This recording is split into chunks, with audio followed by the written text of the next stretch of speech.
Tayo po ay manalangin.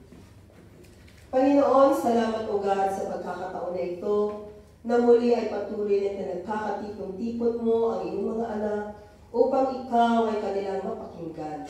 Kaya dalangin ko Diyos sa pagkakataon na ito, patuloy na buksan mo ang kanilang espiritual na pangunawa. Banal na Espiritu, salamat din po sa inyong presensya sa pangalan ni Jesus. Amen. Praise the Lord. Nakahanda na po ba tayo? Amen. Kaya kung handang-handa na, please open your Bible in the book of James 1:13 to 16. Chapter 1, verses 13 to 16. So yan po yung text po natin sa hapon na ito. Okay. Sabi po niya sa James chapter 1, okay, verses 13 to 16. When tempted, no one should say, God is tempting me. Yan. Pag pala tayo ay natitempt, no? Ano ba yung tempt? Tukso. Pag tayo ay natutukso, hindi natin pwedeng sabihin, nako, si Lord, tinutukso niya ako. Hindi pala. Kasi sabi diyan, for God cannot be tempted by evil, nor does He tempt anyone. Okay, verse 14. But each one is tempted when by his own evil desire he is dragged away and enticed. Then after desire has conceived, it gives birth to sin. And sin, when it is full grown, gives birth to death. And verse 16, sabi niya dyan, don't be deceived, my dear brothers. So this afternoon, our topic is about how to overcome temptation. Paano ba natin mapapagtagumpayanan ang tukso? No? Because every time we are tempted, no? And we know that temptation actually is not a sin. But if you're going to yield in the temptation, doon na po nagkakaroon ng kasalanan ng tinatawag.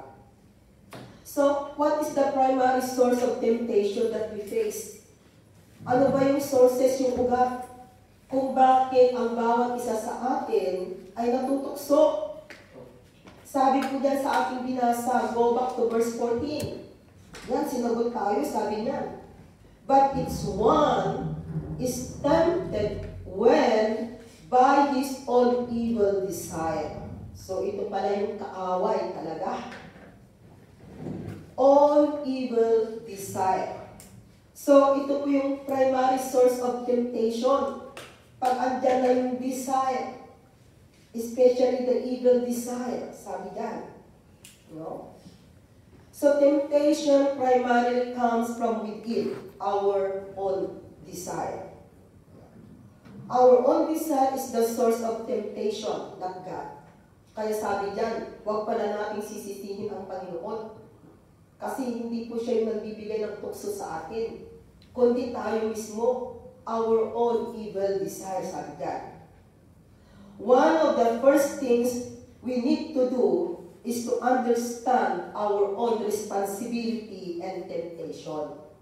Mahalaga pala na alam natin. Because we have also our own responsibility whenever temptation comes in our way. As long as you are shifting blame to others, you will not gain the victory over temptation. Tandaan natin ito. As long as we are blaming others, nagbe-blame tayo ng taong itinuturo natin. Sila kasi ang dahilan kung bakit ako natukso. Kung hindi sana sinabi sa akin, o hindi sana ako ginawa ng ganito. Sana hindi ako natukso. Hindi pala pwede yun. Unless that we are blaming others, no, we will not gain the victory over temptation. The point is that sin and temptation begins not externally, but internally. Galing sa loob, hindi sa labas. No? Internally, not externally, mga kapatid. As long as you are blaming others and not taking personal responsibility, you will not change and have victory over temptation. Kaya kung patuloy pala na biniblame natin yung iba at hindi natin binibigyan yung sarili natin na we are responsible, we will not overcome the temptation that comes in our way. Ano ba kasi yung desire na tinatawag? Bawat isa sa atin ay may desire, isn't it? Okay? Desire is a strong feeling of wanting to have something. Yun ang ibig sabihin ng desire. Yun bang, it is a strong feeling, napakalakas na feeling, pakiramdam, na gusto mong makamtan or gusto mong angkinin ang isang bagay. Kaya nga po, pag yung desire natin ay talagang nandun, gagawa ka ng paraan. Kaya pala yung iba wonder. Makamtan lamang yung desire nila, kahit mangapak ng tao, okay lang. No? But for us, alam natin kung anong dapat gawin. Yun po yung pagkakaiba ng may salita ng Diyos na napapakinggan sa kanilang buhay compared to those na walang salita ng Diyos. So we need to understand that the primary source and responsibility for temptation is ourselves. Kaya huwag tayong magturo. No? Kundi ang tingnan natin ang sarili natin. Bakit nga ba? Bakit nga ba ako dumating sa puntos na ito? Ano ba ang sitwasyon? Ano ba ang nangyari sa akin? So temptation starts with desire. Okay? If the desire is not present, the temptation has no power. Pag wala yung desire, sabi niya, if the desire is not present, the temptation has no power.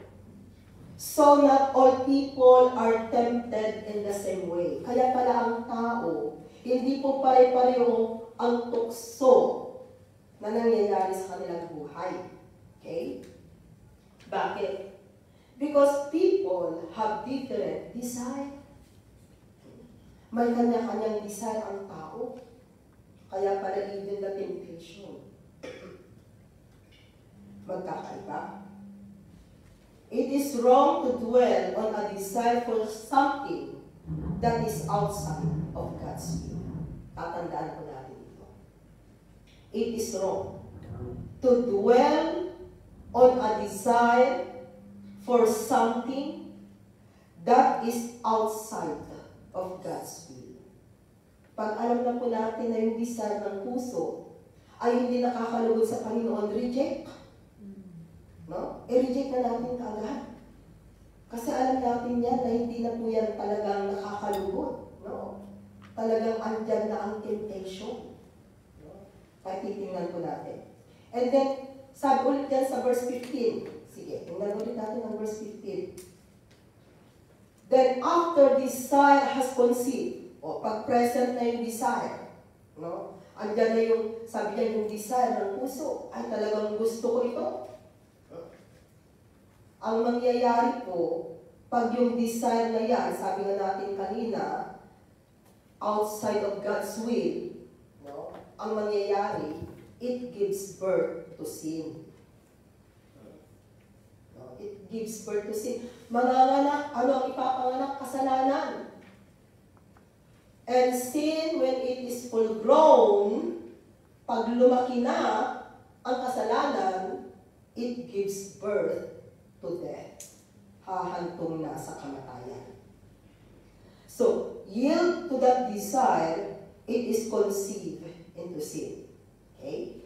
It is with the desire of man goes out to meet and embrace the forbidden thing, and sin is born. Kaya, nasa atin talaga. That's why we have freedom of choice. Pag alam na natin mali, sandali, mali na ito. Mapapahamak na ako. Yan. And we know that sin always ends in death. Ang kasalanan, ang ending niya ay kamatayan. Kaya tingnan po natin. Ano ba sa buhay natin yung palagi tayong natutukso? Alam po ba ninyo, sa area ng buhay natin na mahina tayo, in our weaknesses, madali tayong matukso. Kaya nga dapat alam natin kung saan area ng buhay mahina ka. Kasi in that area ng buhay mo na mahina ka, nandun talaga that you need the strength that comes from the Lord. At binabantayan po natin. Kasi kung hindi natin yan babantayan, dyan at dyan po tayo papasukan ng dyablo. Hindi na doon sa area ng buhay natin na malakas tayo. Kasi hindi niya tayo doon maghahagapi. Alam niyang panalo tayo kasi malakas nga. But in the area of our life, that will be our weak. So dapat bantayan natin. So, how to overcome temptation? So, paano po natin mapapaglabanan ang temptasyon sa buhay? Number 1 is that by using the Word of God as Jesus did. Okay? By using the Word of God. Okay. Dito po sa example natin in our supporting verses, Matthew 4 verses 1 to 11. Ito po yung kwento about the temptation of our Lord Jesus Christ. Sabi niya, Then Jesus was led by the Spirit into the desert to be tempted by the devil. Kung ating Panginoong Jesus, siya po ay hindi exempted, na siya rin po ay natukso. No? How much more for us? Na talagang tutuksuin tayo ng dyablo. Pero tingnan po ninyo dyan. And verse 2, sabi, After fasting 40 days and 40 nights, he was hungry. Talagang spiritually strong ang ating Panginoon dito kasi 40 days and 40 nights na nag-fasting. Pero kung hindi po galing kay Lord, na siya mismo yung talagang magsasabi sa inyo na mag-fasting kayo ng 40 days, 40 nights, huwag po ninyong gagawin. Baka after 40 days and 40 nights, no, pupulutin kayo doon sa mental hospital. Kasi ang katawan natin without food for 3 days, alam na natin kung ano mangyayari. Unless talaga na ando na si Lord ang nangusap, you can do it. Okay. And then next verse sabi niya, The tempter came to him and said, sino po yung tempter? It is Satan. Another name of Satan is tempter. Sabi niya, if you are the Son of God, alam niyang anak siya ng Diyos, tell these stones to become bread. Oh, imagine that. Alam natin na pwedeng gawin ni Jesus. Sabi niya, tell these stones to become bread. Verse 4. Sabi niya, Jesus answered, it is written, man does not live on bread alone, but on every word that comes from the mouth of God. So ito po yung sinagot ng Panginoon kay Satan. Nasabi niya, ang tao hindi lamang nabubuhay sa tinapay, kundi higit sa lahat sa mga salitang namumutawi sa labi ng Diyos. And then in verse 5, no? Then the devil took him to the holy city and had him stand on the highest point of the temple. Talagang gumagawa talaga siya ng kaparaanan. Kasi kung papansinin po ninyo, the Word of God versus the Word of God. Kaya lamang may pagkakaiba. No? Mamaya sasabihin po natin, titingnan natin. Bakit nga ba anong pagkakaiba? Eh pag sumagot naman si Satan, Word of God. No? Kaya pa nang-wonder, maging sa mundo ito, iisang Biblia lang naman. Pero napakarami pong katuruan at minsan iba-iba yung kanilang sinasabi, di ba? Interpretasyon. No? Merong kumukuha lamang ng isang verse, hindi yun na. Kasi ang tama kasing pag-aaral sa salita ng Panginoon, what is before and after that verse, so that you will understand the meaning. Hindi lamang yung magbubuklat ka, itong verse 22 na ito, ito ang para sa akin. Ano ba ang sinasabi doon sa verse before and after? Para lubusan po natin maunawaan ang meaning. And then sabi niya, then the devil took him to the holy city and had him stand on the highest point of the temple. Verse 6. If you are the Son of God, he said, throw yourself down, for it is written, He will command His angels concerning you, and they will lift you up in their hands, so that you will not strike your foot against a stone. Sabi ni devil. Verse 7. Sagot ni Lord, Jesus answered him, it is also written, sinulat din sa kanyang salita, do not put the Lord your God to the test. Talagang word of God versus word of God. No? Pero ang makikita natin dito, Jesus knows how to use the word of God. The proper use of the word of God. Samantalang si demonyo, basta lang siya kumukuha na hindi niya alam kung paano niya gagamitin. Kaya tingnan po ninyo, pag once na sinagot na siya ng Panginoon ng also word of God, tumatahimik siya. Nag-iiba na naman, pupunta na naman sa ibang word of God. Okay, verse 8. Sabi dyan, again, the devil took him to a very high mountain and showed him all the kingdoms of the world and their splendor. Verse 9, all this I will give you, he said, if you will bow down and worship me. Yan na naman ang kanyang sinabi. No? And then, verse 10, sabi ni Lord, Jesus said to him, away from me, Satan, for it is written, worship the Lord your God and serve Him only. Kaya mga kapatid, dapat alam natin ang salita ng Panginoon. Yes, they use both the word of God, pero the correct or proper use of the word of God. Yan po yung pagkakaiba even right now. No? Ginagamit nila ang salita ng Diyos. Pero iba ang kanilang pagkakaunawa, pagkakaintindi, yung kanilang application. Iba. Katulad ng ginawa ni Satan. And then verse 11, sabi niyan, then the devil left him, and angels came and attended him. O, tingnan po ninyo si demonyo. If you know how to use the proper use of the word of God, no, lalayo ang demonyo, sasabihin, ay, alam nito ang salita ng Panginoon. Hindi ko siya pwedeng ma-deceive. He knows His Bible. Tanungin mo nga dyan sa katabi mo, kilala mo ba ang Biblia mo? O baka wala pa tayong Biblia. O, dapat may Biblia po tayo. Para kilalanin natin ang salita ng Panginoon. Maunawaan natin kasi mahalaga mga kapatid. No? Tingnan po ninyo, for example, ako na nagtuturo, if I'm going to use another Bible, para akong nawawala. Gusto ko yung Bible na ginagamit ko sa aking pagtuturo. And I have a lot of Bibles. May iba-iba akong version ng Bible. Pero pag nagtuturo ako sa harapan, ang dala-dala ko ito. Kasi ito yung gamay ko na klase ng Biblia na meron ako. Hindi ako gumagamit ng iba kong Bible. I have NIV Thompson Bible, I have NIV Study Bible, I have Teacher's Bible. Maraming klaseng Biblia. No? Kasi pag yung Biblia mo talagang ginagamit mo, di ba? Pag nagbuklat ka, alam mo kagad kung nasaan, gamay mo siya.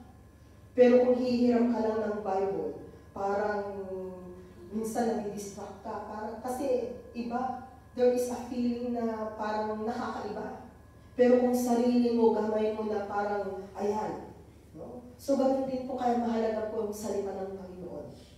At hindi lamang isang version, maganda rin pag alam natin yung ibang version. No? Meron tayong King James. Anyway naman, kung masipag kayo, kasi nandiyan naman sa Google's difference, di ba? Pwede ninyong tingnan dyan. Pero mas maganda po kung may sarili tayo Bible. Kung gusto po ninyong magkaroon ng complete library, if you want to study the Word of God, kasi ito po yung sabi ng teacher namin ng INSP noon. We will have dictionary, concordance, no? And then you have Bible. At saka yung parang, anong tawag doon? It's not the concordance, the other one. No. Yung parang explanation. Commentary. Salamat, Pastora Doms. Commentary. And you will have already library to study the Word of God. Kaya kung gusto niyo mag-aral ng salita ng Panginoon, you will have your own Bible, commentary, dictionary is very, very important, and you will have concordance. Yan ang library to study the Word of God. Okay. So, dito makikita po natin, no, na we can overcome temptation by using the Word of God, the proper use of the Word of God. Kaya kung gusto po natin, desire natin na talagang malaman, mapag-aralan ang salita ng Panginoon, mai-inspire po tayo. Ang sarap kaya mag-aral ng salita ng Panginoon. Di ba pag naumpisahan mo na, parang ayaw mo lang tigilan minsan. Pag naumpisahan mo na, lalo na pag medyo marami nang pumupunta doon sa kaisipan mo, di ba, nag-take note ka na, maganda mag-aral sa kanyang salita. Okay, so, by using the Word of God. Number 2 is that, by submitting to God. Yan, submitting to God. Sabi po doon sa James 4, verse 7. James 4, verse 7, sabi niya, Jesus answered him. Ano? James 4, verse 7. James. James. Matthew ba yung nilagay ko dyan? Matthew. James 4, verse 7. Okay, sabi ko dyan sa James 4, verse 7. Okay. Submit yourselves then to God. Resist the devil, and he will flee from you. Ano yung unang gagawin? Submit. Kaya kung totally submitted po tayo sa Panginoon, buong buo, buong pagkatao, buong buhay, na talagang iniaalay natin sa Panginoon. And then, resist the devil. At ang gagawin pala niya, he will flee from you. Tingnan po ninyo. Siya mismo yung lalayo. Sasabihin niya, ay hindi ko kaya itong kapatid na ito. Kasi he knows how to submit himself to God. Nire-resist niya ako. Kaya hindi ko ito kaya. Ay dito na lang ako sa katabi niya. Kasi mas mahina yata ito. So tingnan natin yan. Submit yourselves. We need to submit ourselves to God. And resist the devil, sabi niya. Pwede natin siyang ma-resist. Pwede natin sabihin na, oy, diablo, hindi tayo magkakampi. Hindi tayo partner. Kung noon, partner kita, ngayon hindi na. Kasi ang partner na ng buhay natin ay walang iba kundi si Jesus Christ. Remember, we have already the Spirit of God. Aanin pa natin yung Espiritu ng diablo. Kapahamakan lamang yung kanyang ibibigay. Remember ang kanyang trabaho, to kill, to steal, and to destroy. Yan yung trabaho niya, pero ang trabaho ng Panginoon, to give us life, even to the full. Yan ang pangako ng Panginoon. No? So kung pagpipiliin tayo, sino pipiliin natin? Of course, ang Diyos ang pipiliin natin. So we can overcome temptation by submitting to God. Number 3 is that by not giving Satan an opportunity in your life. By not giving him an opportunity. Minsan, binibigyan natin siya ng pagkakataon. Kapatid, do not give him an opportunity in your life. Sabi doon sa Ephesians 4, verse 27. Ephesians 4, verse 27. And do not give the devil a foothold. Huwag natin siyang bibigyan ng butas, sabi yan. A foothold. Ano po ba ang foothold ni Satan in the life of a believers?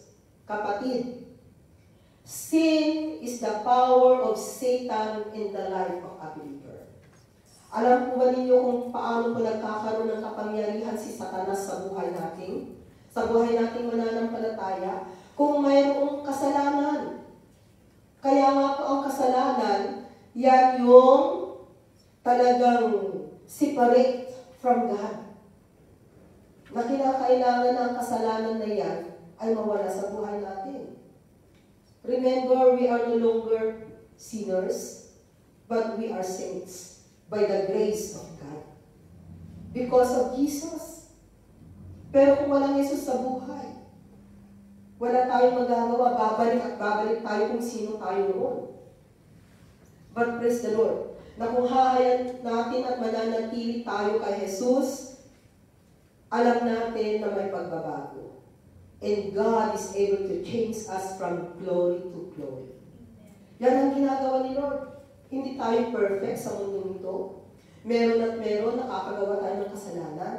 Kaya lamang nandun na yung madali natin i-acknowledge, na madali natin sinasabi, ay, Lord, patawarin mo ako, Panginoon. Yung mata ko kung ano yung nakikita. Yung bunganga ko kung ano na naman yung nasabi, Lord, forgive. Yan, madali na lamang nare-realize. Andun na yung realization natin na mali na yung ating ginagawa, and then we can easily ask God, Lord, forgive me. And the promise of God, He is just and faithful to forgive us. Kaya nga palagi po tayo nagpapalinis sa Panginoon bago tayo matulog sa gabi, di ba? Sinasabi natin, Lord, kung may nagawa man akong hindi tama sa iyo sa buong hapon na ito, patawarin mo ako, Panginoon, patuloy na linisan mo ako ng iyong banal na dugo. Praise God. At yun po yung ating mga ginagawa, yung mga weapon natin, no? Para mapanatili po natin na tayo po ay maging banal sa Panginoon. And of course, sa mga salita kanyang napapakinggan, we need to put it in action. Kaya mahalaga ang kanyang salita. So, wag po nating bibigyan ng pagkakataon si Diablo sa buhay natin. At ang kanyang chance at ang kanyang kapangyarihan ay ang kasalanan. Kaya kung tayo po ay palaging malinis sa paningin ng Panginoon, nagpapalinis, inaayos natin yung buhay natin sa Panginoon, of course, malulugo ang Diyos sa atin. Walang kapangyarihan si demonyo. Kundi ang patuloy na naghahari ay ang Diyos na ating pinaglilingkuran. Okay? Number 4. Number 4 is that by avoiding close association with those who tempt you to do wrong. By avoiding close association with those who tempt you to do wrong. Kaya pag alam natin na pag siya yung kasama natin, palagi tayong natutokso, ay, kaya tingnan natin kung sino rin yung sinasamahan natin. No? Okay, 1 Corinthians 15 verse 33. Sabi dyan, do not be misled. Bad company corrupts good character. Kaya nga diba sa mundo sabi nila, tell me who is your friend, and I will tell you who you are. Sabihin mo sa akin kung sino yung kaibigan mo. Eh kung sasabihin mo, oh, ang best friend ko si Maria. Si Maria na number 1 na chismosa. Sasabihin din nila sa iyo, so ibig sabihin pala pati ikaw chismosa. Kasi hindi mo pwedeng sabihin. No? Because remember, spirit are transferable, isn't it? Yes. Hawa-hawa. Hawa-hawa yan. Kaya tingnan po natin yung sino yung kasama natin. Tingnan po ninyo, kung sino yung palagi mong kasama, mamaya pareho na kayo ugali. Kaya kung ang palagi mong sinasama, negative, mamaya pati ikaw, negative na rin. Kaya tingnan natin kung sino yung sinasama. Kaya it's better, no, na ang maging company po natin ay ang kapwa natin mananampalataya. Kaya nandun na, makipagkilala tayo sa mga unbeliever for the sake that we're going to share them the Word of God. Pero yung gagawin natin silang best friend of sandali. No. For me, I have a lot of best friend. Nung ako'y nasa elementary, high school, nag-aaral ako, I have a lot of friends.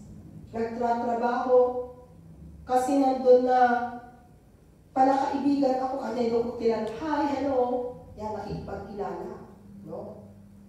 Pero nung ako naging mananampalataya na even my best friend before, no?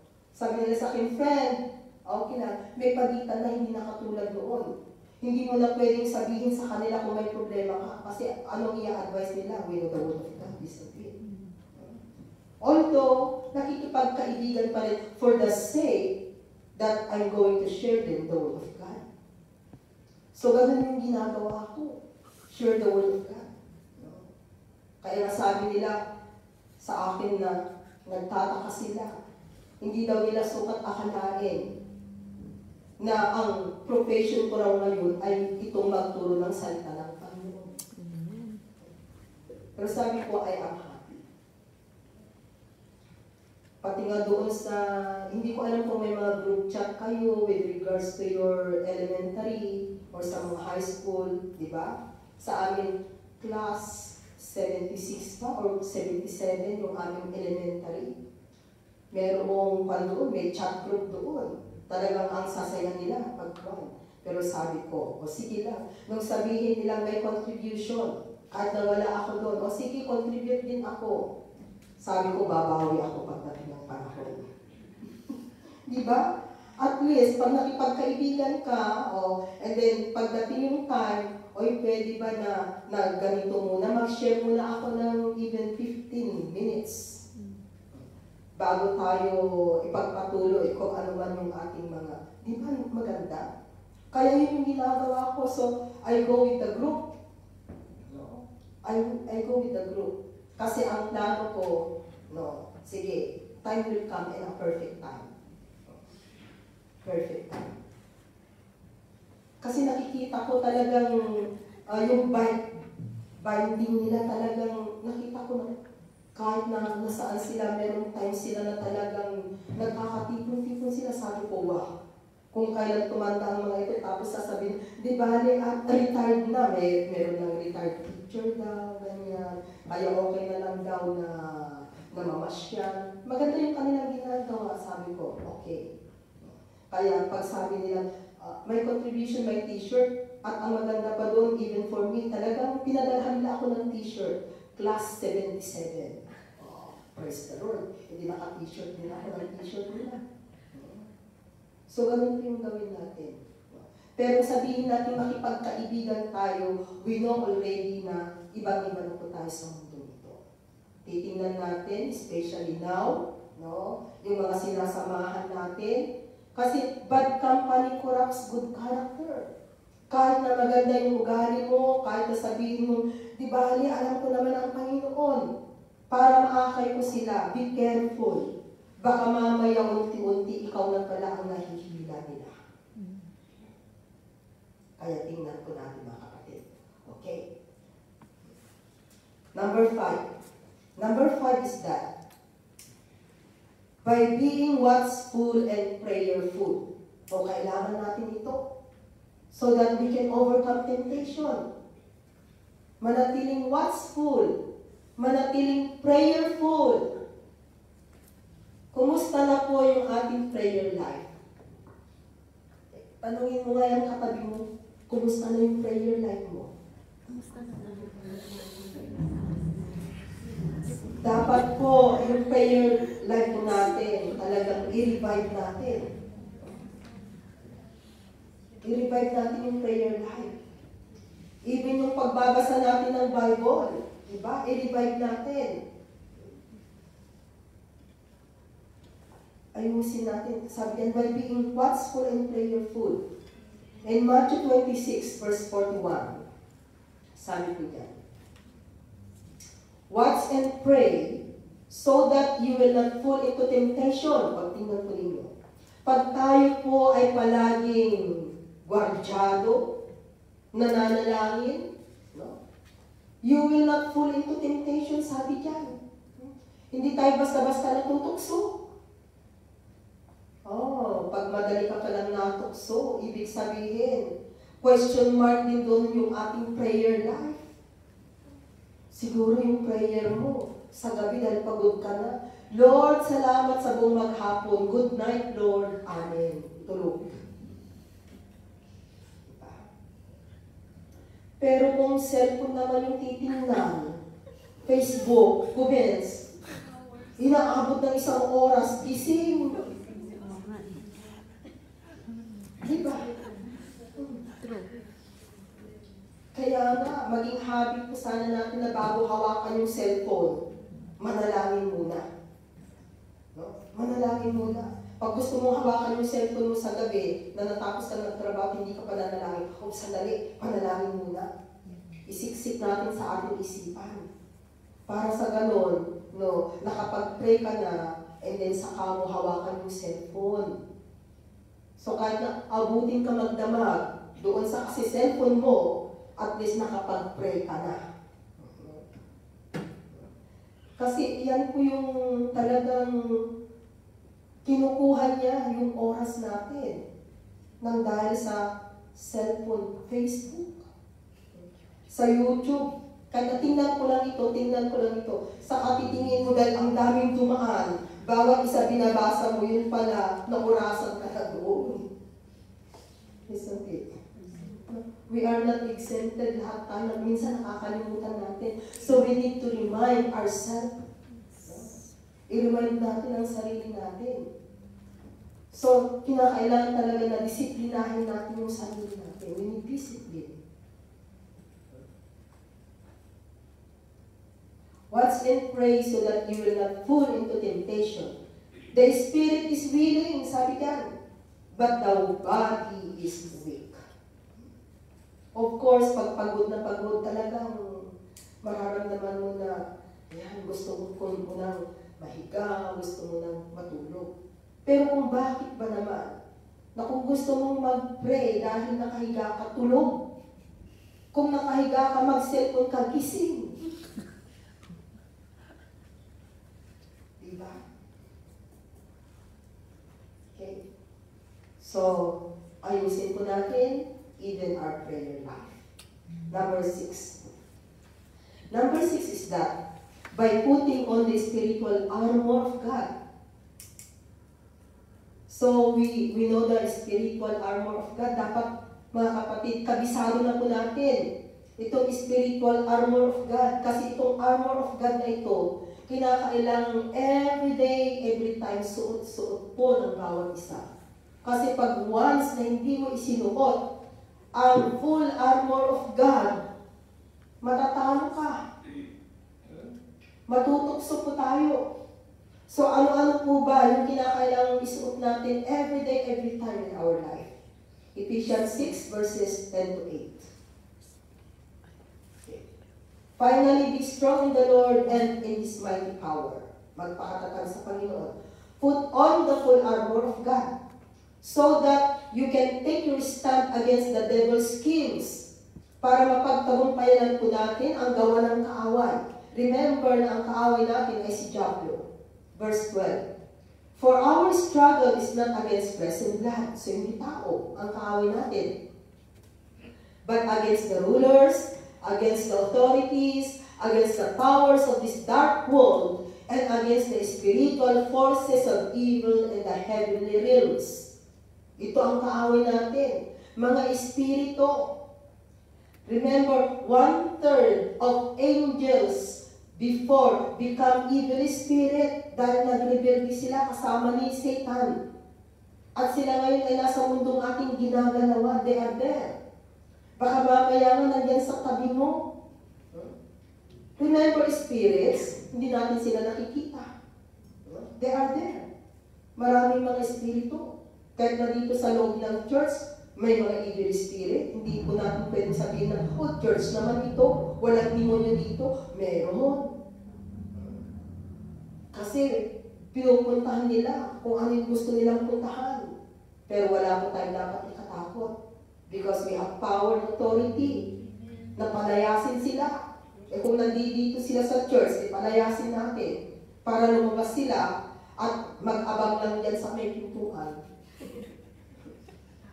Para kung, at maaaring kaninang pumasok kayo dito, may kasama kayong demonyo, sana naman wala. Pero naiwan yan sa labas. Natatakot pumasok, and then dito muna ako. Hintayin ko siya pag lumabas, saka ko sasamahan. Hello?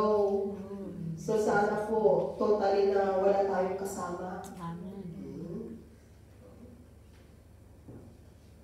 Okay. Pero hindi ko naman sinabing, kasi iba po ang demon possess. Pag sinabing demon possess, talagang pag-aari ka niya. Yung ibig sabihin, nasa iyo na. Possess. Pero ang ginagawa ko niya, oppress. Nandyan ang aali-aligi. Yan ang kanyang ginagawa. Especially for us believers. So, therefore, put on the full armor of God. So that when the day of evil comes, you may be able to stand your ground, and after you have done everything to stand, verse 14, ito ang dapat nating mga isuot. Sabi niya, stand firm then with the belt of truth buckled around your waist. Ano po yung belt natin? Ito yung tinatawag na truth, katotohanan. Kaya nga bilang mananampalataya, mamuhay po tayo ng may katotohanan sa mundong ito. Kaya bawal na po sa atin ang magsinungaling. Di ba, white lies lang naman, wala pong white lies. Lie is a lie. And the father of liar is Satan. Oh, ayan. So, katotohanan. And then, with the breastplate of righteousness in place, breastplate, inilalagay dito sa harapan. Which is, ayusin natin ang ating puso. So, ang puso, panatiling maging isang pusong dalisay, isang pusong malinis, isang pusong kalugod-lugod sa Panginoon.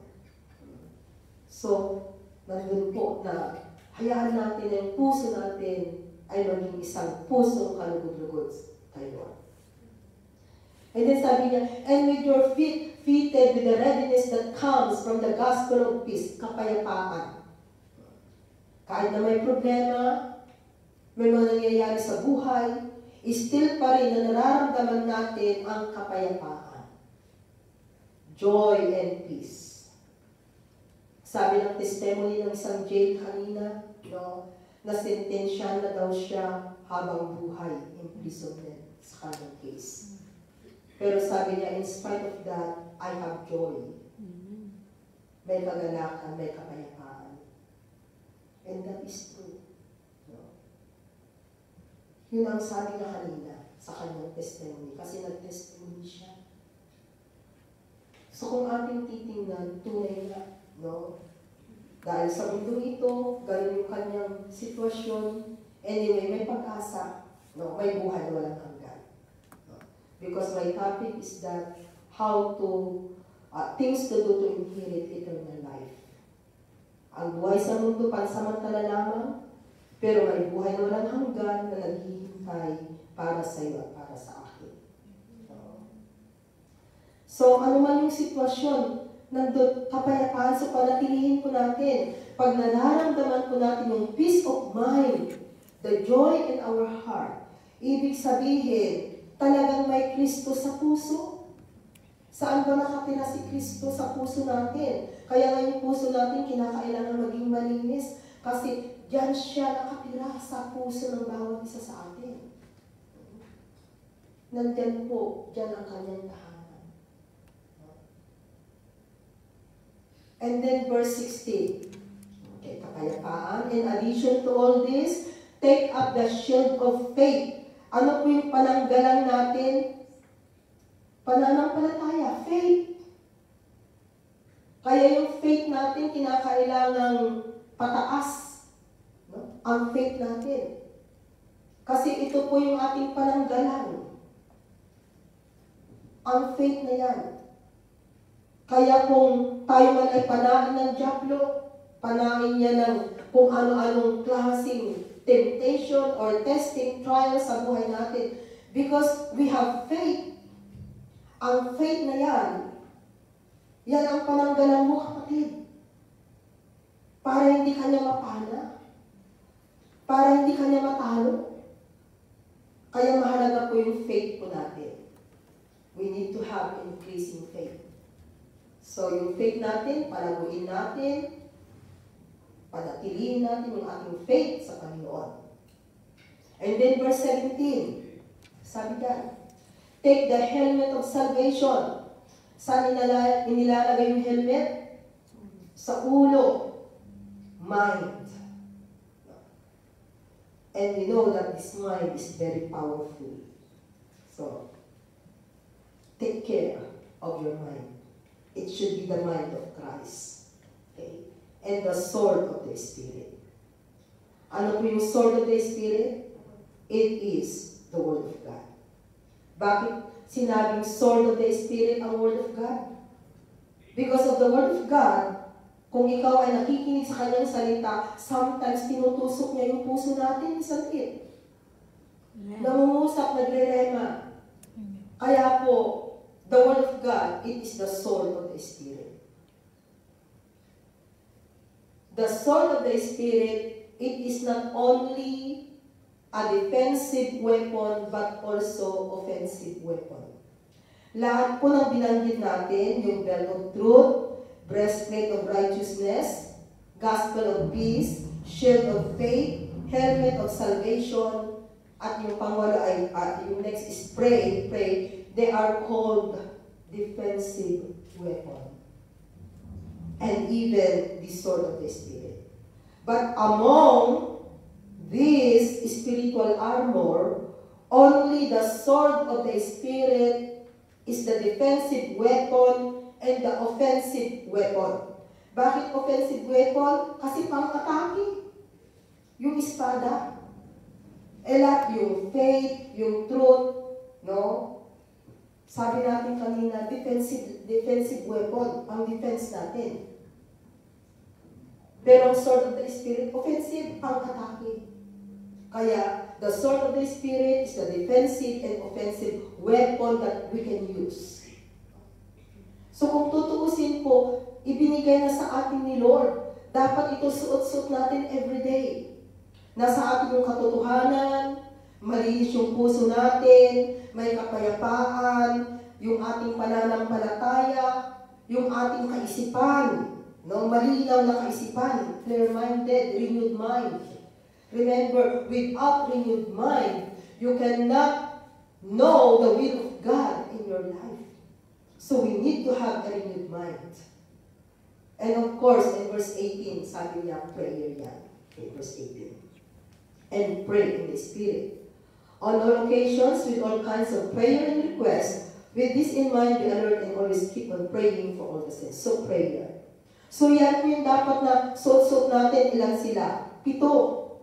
Huwag natin kalilimutan, no? Katotohanan, malinis na puso, kapayapaan, faith, pananampalataya, helmet of salvation, yung ating kaisipan, clear mind, the sword of the Spirit, which is the Word of God, and prayer. Every day, suot-suot natin yan, kapatid. And you will overcome whatever temptation na dumating sa buhay. Ang nangyayari kasi, malilimutin tayo. Masyado yatang ulyanin ang mga mananampalataya, nakakalimutan. No? Kaya nga ang Panginoon is to keep on reminding every time. Kaya tingnan ko ninyo, every time na meron tayong fellowship, meron tayong Bible study, sometimes yung Word of God, the same, isn't it? Ilang beses na natin napapakinggan. Maging itong spiritual armor of God, ilang beses mo na napapakinggan ng kapatid. Pero tanungin kita, memorize mo na ba ang full armor of God? Tanungin mo yung katabi mo, na memorize mo na ba ang full armor of God? Iba nakalimutan mo. Ngayon na-remind ulit. So dapat huwag natin kalilimutan. Kasi kinakailangan suot-suot natin. Remember, we are soldier of the living God. Being soldier of the living God, talagang complete uniform when you go to battle. Ang sundalo sa mundo ito, complete uniform. Meron silang belt, isn't it? Meron silang breastplate. Okay? Meron silang shield, pananggalang. Meron silang sword, anong sword nila? Baril ngayon. Diba? Meron silang combat shoes. Kompleto. Bago sila pumunta sa labanan. Eh kung hindi sila nagsuot ng sapatos, biglang tumakbo. Kung may tinik, tinatinikan yung paa. Talagang complete uniform. So being the soldier of the living God, every time complete uniform po tayo. Because every day, every time we are in the battle. Nasa battle po tayo mga kapatid. Mula noong sinabi natin, Lord Jesus, you are my Lord. You are my personal Lord and Savior in my life. Kapatid, you are already enlisted as soldier of the living God. So from that time, you are in the battle. Nasa battle ka na, kapatid. So bawat isa po sa atin ay nakikipaglaban. We are in the battle. At huwag tayong matakot kasi binigyan na po tayo, binigay na ni Lord yung ating mga gagamitin. Pangangailangan. Ang gagawin na lang po natin ay gamitin ng tama. Gamitin ng maayos para tayo po ay hindi maging talunan sa mundo ito. At ang pangpito natin, by looking to Jesus. Ito ang last natin. By looking to Jesus. Hebrews 2 verse 18. Sabi dyan. Hebrews 2 verse 18. Since the children have flesh and blood, he too shared in their humanity so that by his death, he might destroy him who holds the power of death, that is, the devil. So manatili po tayo sa Panginoong Jesus. Hebrews 4:15, another verse. Sabi doon sa Hebrews 4:15, ano yung verse na binasa natin kanina? Hebrews 2:18 ba yun? 14. 2:18. Kaya pala ako'y nagtataka. Kaya ako'y pumunta agad sa Hebrews 4:15. Hebrews 2 verse 18. Because he himself suffered when he was tempted, he is able to help those who are being tempted. Tingnan po ninyo. Kasi na-experience ng ating Panginoon. Kaya He can help us, sabi yan. And He's able to help those who are being tempted. Kaya wag po tayong mag-alala, sabi ko nga kanina, temptation is not a sin. But if you're going to yield in the temptation, doon na lamang po nagkakaroon ng kasalanan. Hebrews 4 verse 15, sabi niya ulit, sa kanyang salita, for we do not have a high priest who is unable to sympathize with our weaknesses, but we have one who has been tempted in every way, just as we are, yet was without sin. So nagpapatunay lamang po na kung ikaw at ako mananatili tayo by looking to Jesus, hindi po niya tayo pababayaan. Kaya kapatid, may pag-asa, di ba? No? May pag-asa po at alam natin na sa mundo ito habang tayo po ay nabubuhay, marami pang mga tentasyon na darating sa buhay natin. No? Maraming mga temptation na darating. Pero wala po tayong dapat ipangamba. Dahil alam at alam natin na ito ay ating mapagtatagumpayanan because we have Jesus Christ in our life. Sasamahan po tayo ng Panginoon, tutulungan po niya tayo, tuturuan po niya tayo ng mga dapat nating gawin para ma-overcome natin anumang temptation ang darating pa sa buhay ng bawat isa. Habang tayo nabubuhay, hindi po yan nawawala, kapatid. Meron at merong darating sa buhay natin. Pero wala tayong dapat ipangamba dahil alam natin na kasama natin ang Diyos. And our conclusion, okay, isapak na muna natin how to overcome temptation. Sabi natin kanina, by using the Word of God. The proper use of the Word of God. Okay? By submitting to God. By not giving Satan an opportunity in your life. Okay? By avoiding close association with those who tempt you to do wrong. Kaya titingnan din natin lahat ng mga kasama natin, sinasamahan natin. Okay? Number 5, by being watchful and prayerful. Number 6, by putting on the spiritual armor of God. And by number 7, by looking to Jesus. In our conclusion, magtatapos po tayo sa verse na ito, James 1, verse 12. Okay. Dito po tayo magtatapos. Nasabi na. Blessed is the man who perseveres under trial, no, under temptation. Because when he has stood the test, kasi testing po ang mga yan, mga kapatid, he will receive the crown of life that God has promised to those who love Him. Kaya pwedeng-pwede po natin mapagtagumpayanan. Kaya sabi natin kanina, we can overcome temptation, we can overcome trials, we can overcome testing in our life dahil sasamahan po tayo ng ating Diyos na pinaglilingkuran. Dahil may Kristo po tayo sa ating buhay, kaya wala po tayong dapat ipangamba. Ano man ang sitwasyon, ano man ang nangyayari sa buhay natin. Kapit lamang po sa Panginoon. Amen. Panginoon, salamat po, God, sa iyong salita. Natunay po, God, pinaalalahanan mo po kami, Lord, na darating man po, God, ang mga temptation, mga tukso sa buhay namin. Lord, meron po kaming kakapitan dahil nandyan ka, Panginoon. At alam po namin, O Diyos, na hindi mo po kami pababayaan. Salamat, Panginoon, sa mga salita mo na palagi po namin napapakinggan, na ang salita nito, O Diyos, tunay nga po na ito ang nagbibigay kalakasan sa amin. Ito ang tumutulong, O God, upang mapagtagumpayanan namin, mapaglabanan, anuman po ang dumarating na sitwasyon sa aming mga buhay.